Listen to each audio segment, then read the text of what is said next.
때는 2016년 10월 19일 저녁. 16년 10월 19일 저녁. 서울 강북구 범동이야. 타이어 펑크 터지는 소리가 엄청 크게 났어요. 그래서 아, 사고가 났나? 그래서 나갔어요, 제가. 두리번댔죠, 이렇게. 어디서 사고가 났지? 그래서 보니까 주변 사람들이 저 사람이 총을 쐈어라고 얘기하더라고요. 횡단보도를 어느 분은 뛰어가고 어느 분은 헬멧 쓰시고 뒤에서 빠른 걸음으로 따라가더라고요. 그 앞에 분이 넘어지셨는지 쓰러지시더라고요. 근데 그 헬멧 쓰는 사람이 뒤에서 그 사람 위에 올라타더니 내리치더라고요. 내리치는 걸 봤어요, 제가. 그러고 나서 일어나더니 아무 일도 없다는 듯 그냥 일어나서 걸어가. 미쳤나 봐. 죽은 듯 미동조차 없는 노인을 두고. 퇴근 시간이라 오가는 사람이 굉장히 많을 때야. 아, 사람이 많을 때. 하지만 그 남자가 걸어가니까 슬금슬금 피해. 근데 제가 왜 그냥 가지? 근데 사람들은 왜 피하지? 이런 생각이 드는데 아, 저 사람이 그냥 가면 더 큰 일이 벌어질 수 있겠구나라는 생각으로 그 헬멧 쓴 남자를 따라가기 시작했어. 그 순간 남자의 뒤를 쫓은 건 20분만이 아니었어. 동네 아는 형님하고 눈이 딱 마주친 거야. 따라가다가. 매운탕 장사하시는 분이셨어요. 그분이랑 같이 눈이 마주쳤는데 뭐 가자 말자 얘기할 그런 것도 없이 그냥 같이 따라가게 되더라고요, 둘이. 여기가 아까 그 노인을 공격했던 현장이야. 가로수 밑에 남자가 두고 간 뭔가가 찍혀 있어.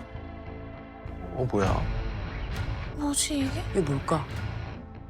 널쩍한 나무판 위에 자세히 보면 알루미늄 파이프가 여러 개 붙어 있어. 맞아, 맞아.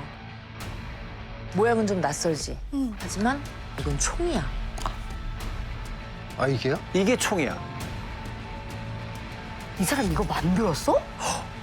맞아. 자, 불법으로 제작한 사제 총기였어. 김 씨가 앞서서 뒤를 쫓고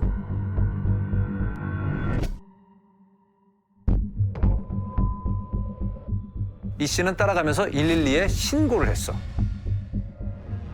어느새 주위는 컴컴해졌어.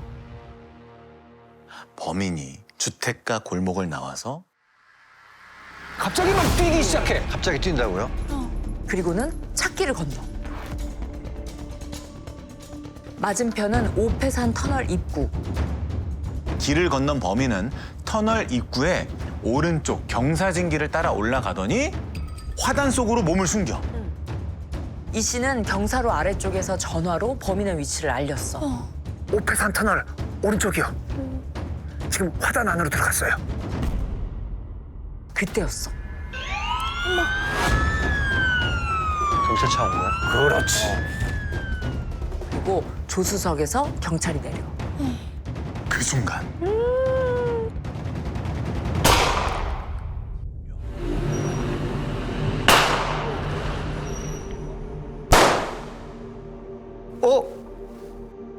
이 씨 앞에 서 있던 경찰이 경찰관분이 저를 딱 돌아보시는 순간에 총소리가 나고 나 총 맞았어 이러시고 쓰러지시고 함께 현장에 왔던 김 씨가 총에 맞은 경찰을 돌보는 사이 뒤이어서 형사기동대가 도착을 했어.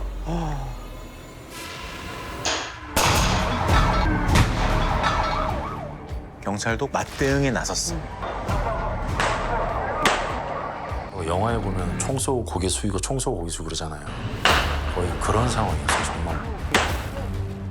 범인은 경찰을 향해 10여 발을 발사했고 경찰은 공포탄 1발, 실탄 3발을 발사했어. 네. 그리고 그중 2발이 남자에게 맞았어. 근데도 계속 총을 쐈다면 죽진 않는 거잖아요. 그렇지. 네. 큰 부상을 입지 않았어. 네. 자, 왜겠어? 방탄복. 방탄조끼. 그래. 그럼 경찰들은 안 입었어. 모두 맨몸인 상황이야. 왜? 일반 사람한테 총이 있을 거라는 상상을 못 하셨을 건가? 필사적으로 몸을 숨기며 총격전을 이어가던 그때 범인이 경찰에 온 신경을 쏟고 있는 사이 포복 자세로 천천히 범인의 뒤쪽으로 다가가고 있는 사람들이 있었어. 인근에서 술을 마시던 일용직 근로자들. 그리고는 몸을 날려서 범인을 덮쳤어. 범인이 화단 앞쪽으로 굴러떨어지자 아래쪽에 있던 경찰도 불이 나게 달려와. 경찰과 시민이 힘을 합쳐서 몸싸움을 벌인 끝에 범인을 제압하는 데 성공했어. 성공했어. 진짜로 대단하지.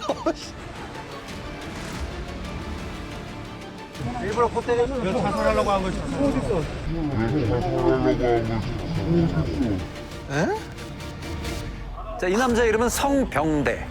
나이는 46세. 2001년 특수강간으로 징역 2년 6개월에 집행유예 4년을 선고받은 성범죄자야. 그리고 집행유예가 끝나기 전에 또다시 미성년자 강간으로 징역 5년을 선고받는 등 전과가 무려 7범에 달해. 그리고 2012년 성병대는 형을 마치고 4년이 지난 2016년 대한민국을 깜짝 놀라게 만든 총격 사건을 일으킵니다. 범행을 저지르기 열흘 전 성병대가 SNS에 올린 글이 있어. 내 전 재산은 9,493원이다. 40대 중반의 실업자의 가난뱅이. 거기다 국민 왕따. 이 정도면 실패한 인생의 전형적인 표본이다. 이 사건 범행을 저지른 가장 큰 원인 중에 하나가 경제적인 궁핍이었습니다. 그 원인을 찾아보니까 자신을 처음 수사한 의정부 경찰서 경찰관들이 자신에게 누명을 씌웠다. 2건의 성범죄를 저질렀잖아. 그는 자신의 혐의를 인정하지 않았어. 상대방도 크게 반항하지 않았다. 자기는 교제를 시작할 뜻이 있었으니 이건 강간이 아니다. 경찰이 자기들 실적을 올리려고 피해자를 부추겨서 자신을 범인으로 몰았다. 심지어 경찰이 사주한 누군가가 자신을 죽일 거라고 생각했대. 이사를 가게 됐는데 그 이사 가는 집이 이제 그 부동산 사장이 저희 누나한테 소개를 시켜준 집이거든요. 그래서 근데 그 집에 가게 되면은 가스 폭발 사고로 인해서 이제 제가 암살될 수 있어요. 교도소에 있는 동안 이 성병대가 가진 피해 의식은 점점 망상으로 치달았어. 필기구로 교도관을 공격해서 2년을 더 살아야 했어. 그렇게 9년 6개월의 형기를 마치고 사회로 돌아온 성병대. 주위 사람들하고 관계를 다 단절하고 방 안에만 틀어박혔거든. 그의 유일한 소통 창구는 SNS였어. 성병대는 SNS에 장문의 소설을 썼다고 해. 제목은 악귀. 악귀. 악귀. 악귀. 오시오는 전자발찌를 부착한 자다.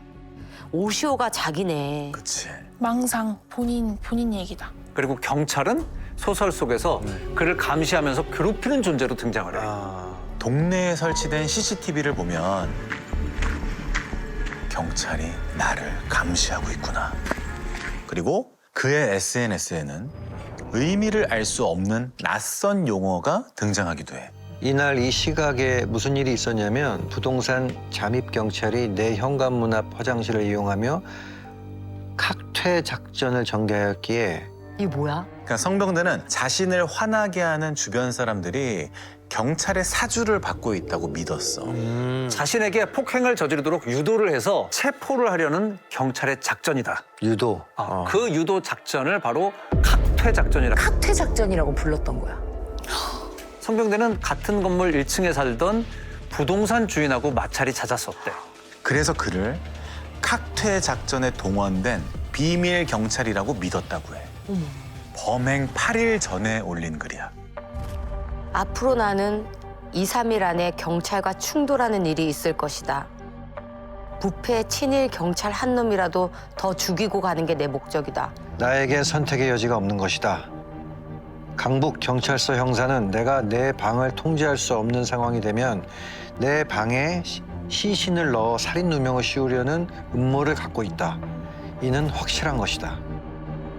2016년 10월 19일 해가 질 무렵 성병대는 헬멧과 방탄조끼를 착용하고 집 밖으로 나와. 등에 맨 가방엔 그동안 제작한 총기, 칼, 폭탄이 들어있어. 골목 안쪽에 숨은 그는 부동산 주인이 퇴근하기만을 기다렸어. 부동산 문이 열리고 주인이 밖으로 나와. 집을 향해 걸음을 옮기는 그의 뒤를 성병대는 조용히 따라붙기 시작해. 그리고 그때가 소리다. 그렇게 그날의 총격 사건이 시작됐던 거야. 총소리를 듣고 거리로 나왔던 이 씨는 더 큰 피해를 막기 위해 용감하게 나섰어. 범인 검거를 도운 그에게 경찰은 포상금을 줬다고 해. 하지만 이 씨에게 그날은 자랑스러운 기억이 아니라 가슴 아픈 기억으로 남았다고 해. 이 경찰관 분이 오셔가지고 총을 맞았을 때 돌아가실 거라는 생각은 못했어요, 사실. 잠이 안 오더라고요. 막 마지막 대화를 했으니까 그분이랑 저랑. 그분의 이름은 김창호 경위. 범인은 방탄조끼를 입고 있었지만 김경희는 어둠 속에서도 눈에 잘 띄는 야광조끼를 입고 있었어. 왜? 경찰이니까. 사건 발생 일주일 후 성병대 현장 검증이 있는 날이야. 건상 다 하지 마십시오, 국민 여러분. 이 사건이 왜 일어났는지. 국민이 왜 이런 자, 여기 계신 분들. 이광순 뒤로 나오게 이건 청구입니다, 청구요. 그러면서 이해할 수 없는 이상한 주장을 계속해. 경찰은 권동 합병원에서 사망했습니다. 그분은 링계로 주사제 치료 과정에 독살되었을 가능성이 있으니까는 그 부분에 대해서 좀 알아주셨으면 좋겠습니다. 자기가 총 쏘아놓고 지금 잠깐 진단을 하고 싶어서 3차례 정도 할 의향이 있느냐고 동의를 구했는데 모두 거부했습니다. 그러니까 왜 거부하냐 하니까 아니 만약에 나한테 문제가 있다고 하면 그동안 내가 해왔던 얘기가 다 허위가 되잖아요. 그래서 심리검사를 거부한 거야. 김 검사는 전문 수사자문위원으로 심리분석 전문가를 초빙해. 피고인의 인지기능, 사물을 인식하는 인지기능은 온전하게 유지되고 또 일부 망상이 있지만 상황 판단에는 문제가 없다. 성병대의 망상적인 사고와 이 범행의 성립에는 별다른 영향이 없다. 그런 인지에도 뭔가 문제가 있을 정도일 줄 알았는데. 오히려 피해 망상적인 사고가 심해질 경우 극심한 분노 폭발 가능성이 매우 높다고 분석을 했어. 즉 재범 위험성이 극히 높다라는 결론을 내리게 돼. 제 사건이 혁명의 시작이 되길 바랍니다. 건상 다 하지 마십시오, 국민 여러분. 김 검사는 성병대를 살인, 살인 미수 등 6개 죄목으로 기소해. 그러자 성병대가 예상치 못한 행동을 했어. 예상치 못한 행동? 국민 참여 재판을 요청한 거야. 성병대는 적극적으로 자신의 변호에 나섰어. 피해 경찰관의 동료 경찰관이 실탄을 3발 발사했습니다. 그중 2발이, 3발 중에 2발이 피고인의 왼팔하고 배에 맞았습니다.